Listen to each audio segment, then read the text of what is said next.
Student, कल हम लोगों ने समुच्चय का यूनियन कैसे निकालते हैं, समुच्चय पर संक्रियाएं कैसे करते हैं, इसके बारे में कल हमने पहली संक्रिया सीखी थी ए यूनियन बी। बताया था मैंने आपको ए यूनियन बी और ए इंटरसेक्शन बी। इसके बारे में मैंने कल आपको बताया था, डिस्कस किया था। कौन कौन सा किया था? ए यूनियन बी और ए इंटरसेक्शन बी। इन दोनों के बारे में मैंने कल आपको बताया था। आज इस पर डिपेंड क्वेश्चन हम लोग करने वाले हैं। तो आपकी एक्सरसाइज 1.4 का पहले क्वेश्चन का पहला पार्ट क्या है हमारा? ये पहला समुच्चय है x इज इक्वल टू 1 3 5। इसके अवयव है समुच्चय के y इज इक्वल टू 1 2 3। अब आपको निकालना क्या है इसमें? ये पहले क्वेश्चन में आपको ए यूनियन बी निकालना है। सभी क्वेश्चन में क्या निकालना है? A union B. हर क्वेश्चन में आपको यही निकालना है, ठीक है ना? आपको ए यूनियन बी निकालना है। अब क्या करेंगे आप इसके लिए? मैंने कल आपको बताया था। अब यहां पर x और y है तो आपको क्या लिख देना है? x और y लिख देना है। कल मैंने आपको बताया था। अब आप देखिए यूनियन में करना क्या होता है? x union y। इन दोनों समुच्चयों में प्रत्येक सभी अवयवों को आपको लेना है और ध्यान ये रखना है दोनों समुच्चयों में जो अवयव कॉमन होंगे, जो उभयनिष्ठ होंगे, उनको एक बार लिखना है, ठीक है ना? देखिए आप 1 3 5 यहां पर है, 1 2 3 यहां पर है। तो दोनों समुच्चयों में दो अवयव ऐसे हैं जो कॉमन है आपके। कौन कौन से? 1 और 3 यहां भी है, 1 और 3 यहां भी है। तो ये दो बार नहीं लिखना है, आपको एक ही बार लिखना है और आपका हो जाएगा 1 3 5। इसके लिख लिए पहले। इसके बाद इसमें कौन से बचे जो अभी आपने नहीं लिखे? इसमें केवल 2 आया है, 2। यहां पर मैंने जब समुच्चय की शुरुआत की थी तो आपको बताया था समुच्चय के अवयवों के क्रम का कोई महत्व नहीं होता है, चाहे जैसे क्रम में लिख दीजिए उस पर कोई फर्क नहीं पड़ता है। अब यहां पर चाहे तो आप लिखते हैं इसको 1 2 3 5 या 1 3 5 को लिख दीजिए, इससे कोई फर्क नहीं पड़ता है। समुच्चय में सीक्वेंस का कोई महत्व नहीं होता है अवयवों को लिखने के लिए। ओके, तो ये आपका आंसर हो गया x union y is equal to 1 3 5 2। ऐसे इसका सेकेंड पार्ट है और वो मैं आपको लिखे दे रहा हूं। इसका सेकेंड पार्ट है a is equal to a e i o u। जो भी आपके ओवल्स होते हैं वो आपके यहां पर लिख दिए गए हैं। ये आपके पहला पार्ट था और जो दूसरा समुच्चय है सेकंड पार्ट का वो है ए बी सी। ये आपकी बुक एनसीईआरटी की उसके 1.4 एक्सरसाइज का पहले क्वेश्चन का second part. A is equal to A E I O U और सेकंड आपका समुच्चय है ए बी सी। यहां पर भी आपको क्या निकालना है? ए यूनियन बी निकालना है। तो क्या करेंगे आप ए यूनियन बी निकालने के लिए? देखें, सबसे पहले आप ये देखो दोनों में कॉमन कौन कौन से हैं? आपका केवल एक अवयव मिला है कॉमन ए, तो ए को केवल एक बार लिखना है। बाकी जितने भी आपके अवयव हैं सभी अवयव आप लिख दीजिए ए ई आई ओ यू। ये आपके हो गए समुच्चय के अवयव। अब आप यहाँ देखिए कौन से अवयव लिख चुके हैं? ए लिख चुके हैं हम। अब बचा कौन सा है? बी और सी बचा हुआ है, तो बी और सी को आप और लिख दीजिए। यही आपका ए यूनियन बी हो जाएगा। आपका आंसर हो गया। बहुत सिंपल है। इसमें ए यूनियन बी में क्या करना होता है? आपके जो दो समुच्चय होते हैं उनके सभी अवयवों को आपको लिखना है और जो उभयनिष्ठ अवयव होते हैं उनको एक बार लिखना है, दो बार नहीं लिखना है, ठीक है ना? तो ये आपके दो पार्ट थे पहले क्वेश्चन के। इसमें एक तीसरा पार्ट और मैं आपको बता दूं, तो उसके बाद आप कर लेंगे खुद अपने यहाँ। देखें, फर्स्ट का थर्ड पार्ट है हमारा A is equal to x colon x के प्राकृत संख्या है। क्या है? प्राकृत संख्या है और ये प्राकृत संख्या 3 का गुणज है, 3 का गुणज है। ओके, ये आप ध्यान रखें, ये 3 का गुणज है। बी आपका दूसरा समुच्चय है x कॉलन x एक प्राकृत संख्या है। प्राकृत मतलब प्राकृतिक संख्या है, ठीक है? प्राकृत संख्या है और ये संख्या जो आपकी है को x जो है वो लेस देन 6, ये आपकी 6 से, ये संख्या आपकी x संख्या 6 से कम प्राप्त होता है, 6 से छोटी है। ओके, ये आपको इस तरीके से लिखना है, इस लेस देन 6। अब आपको निकालना क्या है, A यूनियन B निकालना है। तो सबसे पहले आप ये देखें, इस समुच्चय को पहचाने कौन सा समुच्चय है ये। आपको मैंने जब समुच्चय पढ़ाया था तो बताया था समुच्चय को लिखने के दो तरीके होते हैं, एक होती है सारणी विधि और एक होती है समुच्चय निर्माण विधि। तो ये जो आपका समुच्चय लिखा हुआ है ये समुच्चय निर्माण विधि से लिखा गया है। तो पहले आप क्या करेंगे, इस समुच्चय निर्माण विधि से आप इसको सारणी विधि में ट्रांसफर करेंगे और उसके बाद में आप इसको A यूनियन B को निकालेंगे, ठीक है ना। तो A बराबर क्या आएगा, जब आप इसको सारणी विधि से लिखेंगे तो आप पहले इसको देखें कि डिफाइन क्या किया गया है। x एक प्राकृतिक संख्या है, ठीक है, और 3 का गुणज है। इसका मतलब क्या हुआ, 3 के मल्टीपल जितने भी हैं वो सारे के सारे मल्टीपल आपको लिखने हैं। यहाँ पर कोई लिमिट नहीं दी है कि 3 के कितने मल्टीपल आपको लेने हैं। तो यहाँ पर केवल इतना कहा गया है 3 का गुणज है, यानी कि 3 का मल्टीपल है। कहां तक है, कोई लिमिट नहीं है। तो आप क्या करेंगे, इसमें आप अपरिमित आप इसको लिख देंगे 3, 6, 9, 10 dot dot dot infinite, unlimited, ठीक है ना। और यहाँ पर B आपका जो दूसरा समुच्चय है उसको देखिए क्या लिखा गया है, x एक प्राकृतिक संख्या है और यहाँ पर x एक लिमिट दे दी कि x जो है वो 6 से छोटा है। अब आपको यहाँ पर एक लिमिट है क्या, कि जो भी संख्या प्राकृतिक है वो 6 से छोटी लिखनी है आपको। तो 6 से छोटी, 6 से कम प्राकृतिक संख्या कितनी है, 1, 2, 3, 4, 5, 6 नहीं लिखना है क्योंकि 6 से छोटी आपको लिखनी है, ठीक है ना। तो A आपका ये हो गया और B आपका ये हो गया। अब आपको निकालना क्या है, A यूनियन B निकालना है। तो इसके लिए क्या करेंगे आप, A यूनियन B, आप देखिए कि दोनों में सबसे पहले आप जितने भी हैं लिख दीजिए 1, 2, 3, 4, 5। अब इसके बाद क्या आएगा, देखिए 3 कॉमन था दोनों में, आपका आ गया। इसके बाद आपके बचे हुए सारे लिख दीजिए 6, 9, 12 डॉट डॉट डॉट, बाकी के जितने भी आपके अवयव हैं वो सारे आप यहाँ पे लिख सकते हैं। तो ये आपका A यूनियन B कहलाएगा, ठीक है ना। तो अगर समुच्चय निर्माण विधि से अगर आपका कोई समुच्चय लिखा गया है तो समुच्चय निर्माण विधि से पहले आप सारणी विधि में ट्रांसफर कर लेना उसको, और उसके बाद में उसका A यूनियन B निकालेंगे तो आपको सवाल करने में आसानी होगी। और करने को आप ऐसे भी कर सकते हैं, लेकिन फिर जो आप इसका आंसर लिखेंगे वो आपको समुच्चय निर्माण विधि में ही लिखना होगा, तो आपको डिफिकल्टीज आ सकती है, ठीक है ना।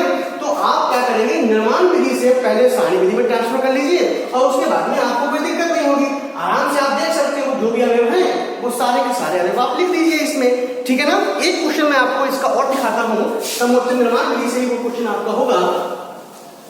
देखें पहले का चौथा पार्ट क्या है हमारा question, A is equal to x colon x एक प्राकृतिक संख्या है और इसको लिमिट में फिक्स किया गया है कि x 1 से बड़ा है, 1 से बड़ा है और 6 से छोटा और बराबर है, ठीक है ना। और B जो आपका सेकेंड समुच्चय है आपका x कॉलन x एक प्राकृतिक संख्या है और यहाँ पर भी लिमिट इसको फिक्स किया गया है। B को भी क्या किया गया है इसमें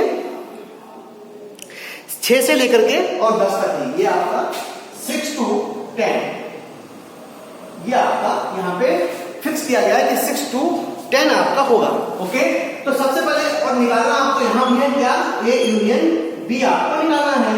तो सबसे पहले आप समुच्चय निर्माण विधि से जो आपके लिखे गए हैं यहाँ पर, इसको सारणी विधि में आप ट्रांसफर करेंगे तो A बराबर क्या आएगा।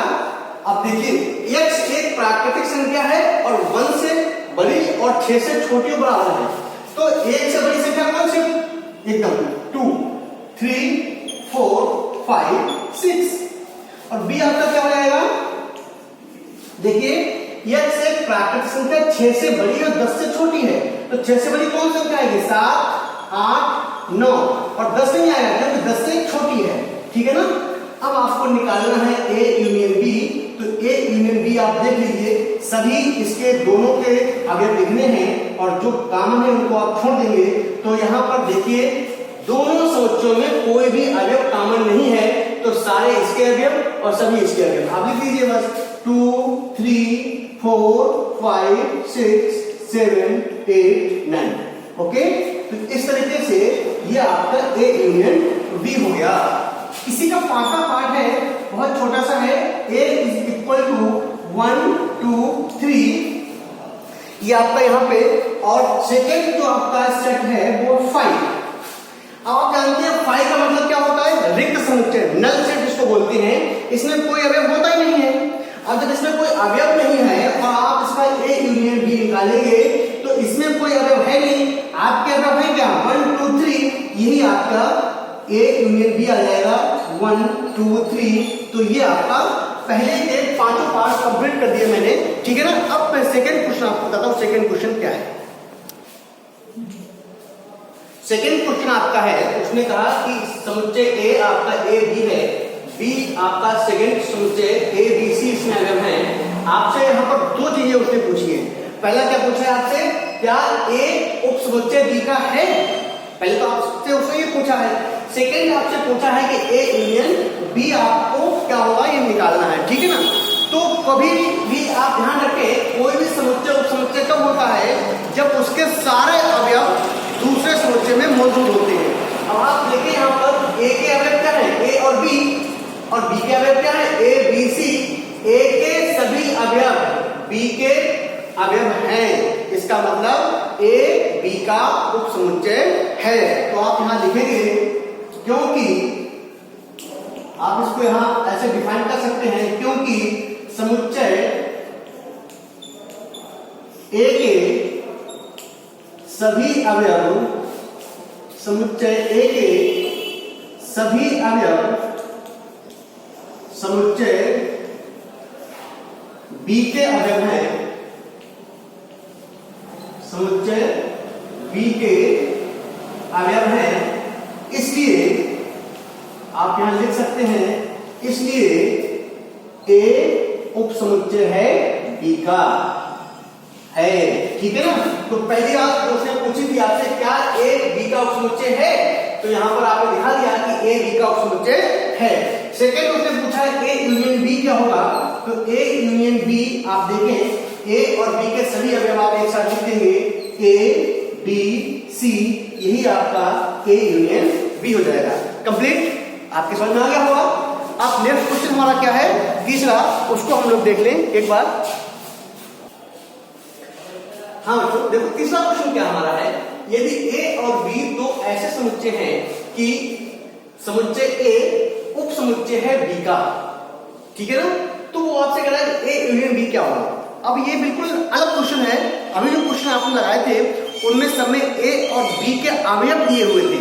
यहां पर ए और बी का कोई अवयव नहीं दिया है, केवल कंसेप्ट दिया है। और वो कंसेप्ट क्या है, उसने कहा कि आपको ए यूनियन बी निकालना है, लेकिन कैसे निकालना है, ए और बी कैसे हैं, ए समुच्चय बी का उप समुच्चय कब, इतना बताएगा। अगर आपको ए और बी के अवयव दिए होते तो आप क्या करते, दोनों को मिला देते। अब यहां पर मिलाने के लिए आपके पास कुछ है नहीं, तो अब आप क्या करेंगे, यहां पर जो कंसेप्ट दिया गया है उसको आपको लेके चलना है। ओके, आपको ज्ञात है कि ए उप समुच्चय है बी का। ओके, इसका मतलब क्या होता है, समुच्चय ए के सभी अवयव समुच्चय बी में होंगे। ओके, उसका मतलब हुआ, अर्थात समुच्चय ए के सभी अवयव कहां होंगे, सभी अवयव समुच्चय बी में होंगे, समुच्चय बी में उपस्थित है। ओके, अब समुच्चय ए के सभी अवयव समुच्चय बी में जब उपस्थित हैं, इसका मतलब क्या हुआ, अब अगर आप ए यूनियन बी निकालेंगे तो क्या आएगा, बड़ा कौन है, बड़ा आपका बी है, बी में ए के भी अवयव है और बी के अपने तो है, तो ए यूनियन जब बी करेंगे तो क्या आएगा, केवल बी आएगा, यही आपका आंसर हो जाएगा। बस इसमें केवल आपको कॉन्सेप्ट लगाना था, कोई कैलकुलेशन नहीं थी, आपको केवल इतना करना था कि ये होगा क्या। ओके, तो आपका ए यूनियन बी क्या होगा, बी के इक्वल हो जाएगा। ओके, एक क्वेश्चन मैं आपको और बताता हूं, फोर्थ क्वेश्चन देखें। क्वेश्चन नंबर 4 का पहला पार्ट है। क्वेश्चन नंबर 4 में बहुत सारे पार्ट है और मैं आपको पहला पार्ट बता रहा हूँ, बाकी के पार्ट आप खुद लगाएंगे। अगर कोई दिक्कत आती है तो आप मुझसे पूछिए, मैं आपको बता दूंगा, ठीक है ना। ये पहला पार्ट मैं आपको बता रहा हूँ। ए और बी आपको दिया गया है। ए समझते क्या है 1 2 3 4 और बी क्या है 3 4 5 6। ओके, आपको निकालना है ए यूनियन बी। क्या निकालना है आपको? A union B. तो आप देखिए ए यूनियन बी में ए और बी के सभी अवयव इसमें समाहित होंगे और जो उभयनिष्ठ होंगे उनको एक बार आपको लिखना होगा। 1 2 3 4 1 2 3 4। अब यहाँ कौन से अवयव आ चुके हैं? 3 4 आप लिख चुके हैं एक बार, इसको दोबारा नहीं लिखना है। बाकी के बचे हुए रिमाइंडर एलिमेंट आपको लिखने हैं। कौन कौन से बचे हमारे पास? 5 और 6। यही आपका ए यूनियन बी हो जाएगा, सिंपल। और इसके second third fourth fifth part जो है वो आप अपने आप लगाइए। आज के लिए इतना ही, कल के वीडियो में मैं आपको आगे क्वेश्चन बताऊंगा। All the best, thank you.